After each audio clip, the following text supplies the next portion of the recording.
오늘 이 시간에는 얼마나 재정적으로 어떤 긍정적인 효과가 있는가. 이제 이 부분이 이제 오늘 내용입니다. 처음부터 이제 말씀드렸던 것처럼 우리가 살펴봤던 것처럼 자기주도는 어떤 개인의 주도성, 그러니까 인권을 근반으로 하는 개인의 주도성, 개인적인 차원의 성과라는 측면 때문에 제도화되는 어떤 이유도 있지만 이제 명분이겠죠.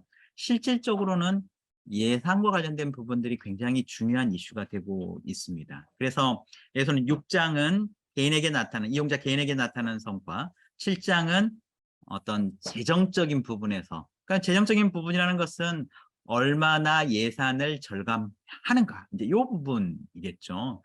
실제로 이제 우리도 굉장히 궁금한데 사회복지 프로그램의 소위 비용 편익 분석, 이것들을 사실은 하는 것들은 굉장히 부담스럽습니다. 그 이야기가 지금 이제 제가 화면을 공유하면서 여러분들하고 좀 먼저 보려고 하는 내용인데요. 그 이야기가 여러분들 화면 보시면은 130쪽에 지금 나와 있죠. 130쪽에 여러분들 여기 보시면은 맨 위에 130쪽 맨 위에 보면 그 내용이 있습니다. 이제 여기서부터 이제 볼 수 있는 내용일 것 같은데요. 자, 비용 편익 이렇게 이제 편익이라고 우리가 표현을 하면 이거는 화폐적 가치, 화폐 단위로 어떤 결과들이 있었는지, 그러니까 우리가 낸 성과, 효과가 화폐, 돈으로 환산했을 때 얼마 정도의 가치가 있는가를 이야기하는 겁니다. 그래서 사회복지 분야에서 사실은 비용 편익 분석을 하는 것은 굉장히 논란거리가 되겠죠. 실적으로 여기서도 이야기하고 있는 것처럼 인간의 생명이나 휴먼 서비스 성과에 값을 매기는 것. 이게 돈으로 계산하는 것은 쉽지 않다. 이렇게 이야기하면서 결국은 비용 편익 분석이라기보다는 전반적인 내용은 비용 효과성 분석이 될 것이다. 지금 이런 이야기를 먼저 일단 깔아놓고 있는데요. 그래서 성과가 난 것을 6장에서 이야기했던 성과 부분을 돈으로 계산하는 어떤 효율성 평가는 아닙니다.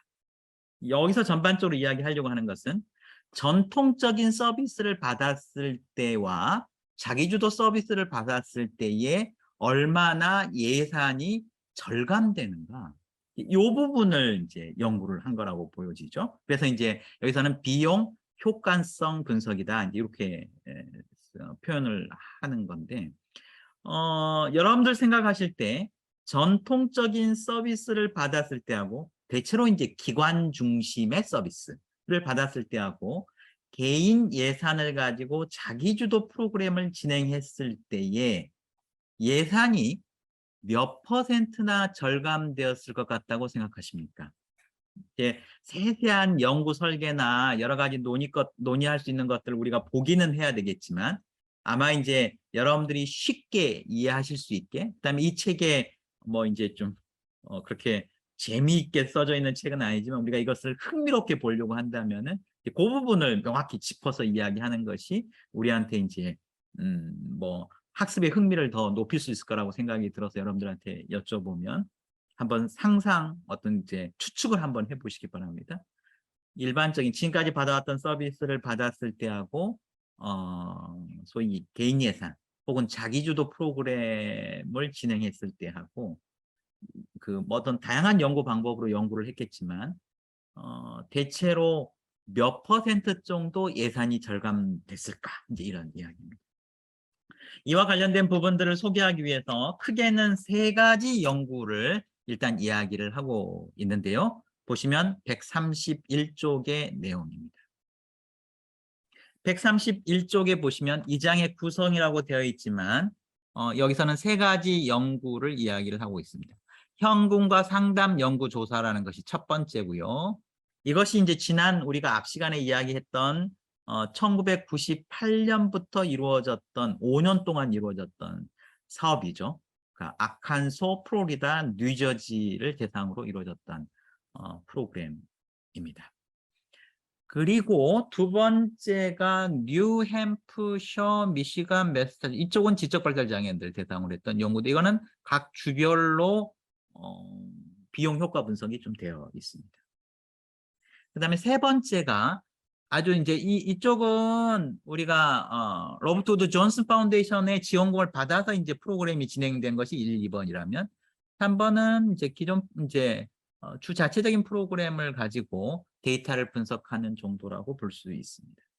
요 세 가지 정도 크게 이제 이 측에서 이야기를 하고 있는데요.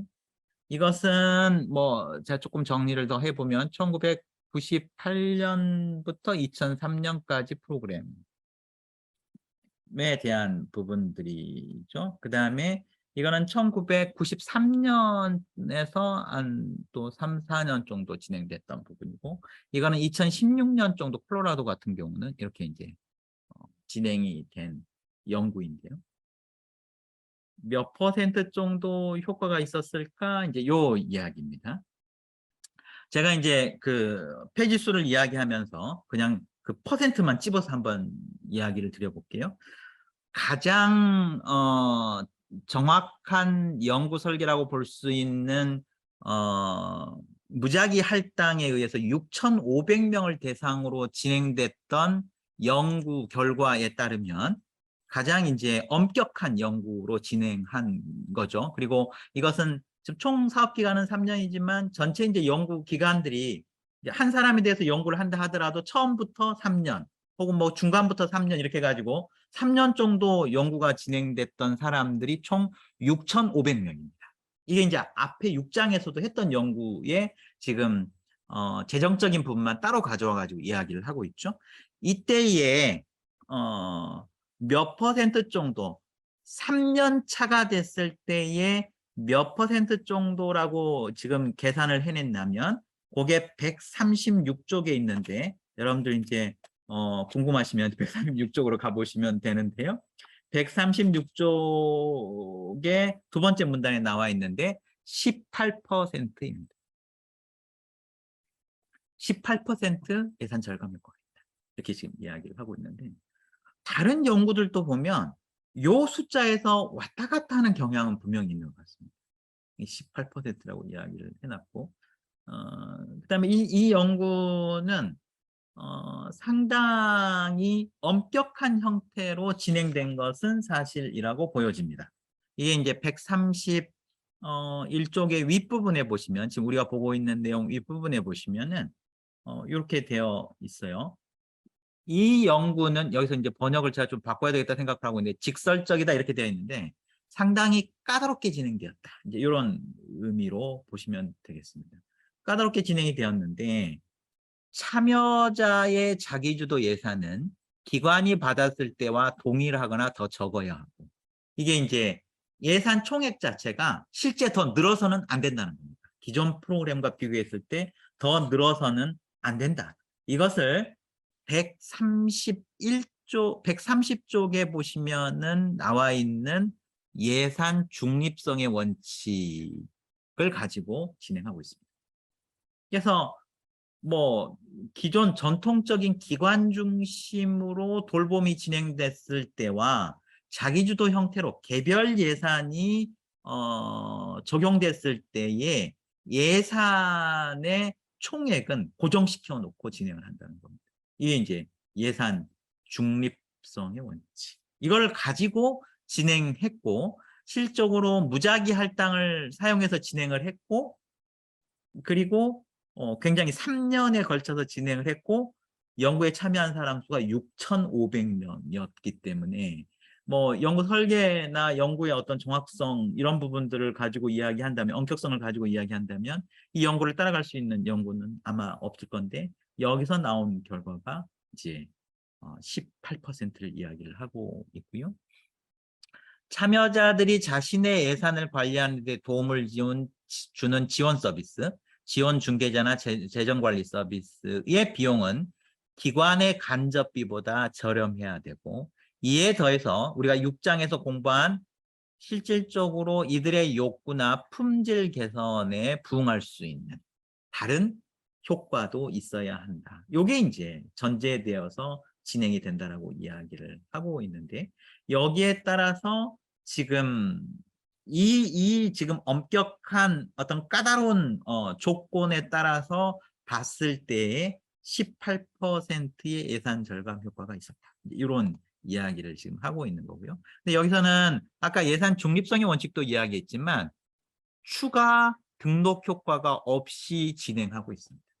그러니까는 제도가 바뀜으로 인해서 그 제도에 대해서 호의적인 사람들이 더 들어오게 하지 않는 상황에서, 그것을 막는 상황에서 이 연구는 진행이 됐습니다. 그래서 처음 나는 자기주도를 하고 싶다고 해서 등록한 사람들이 사실은 중도에 포기하더라도 그대로 그 사람이 실험 집단에 있도록 했고, 그다음에 전통적인 서비스를 받은 사람이 처음부터 통제 집단에 들어갔다면 계속해서 그곳에 그냥 있도록 하면서 새로운 진입자는 들어오지 않게 하는 형태로 어떤 굉장히 엄격하게 연구가 이제 진행이 됐다는 이야기를 지금 하고 있는데요. 여기서 이제 18% 정도가 이야기가 됐고요.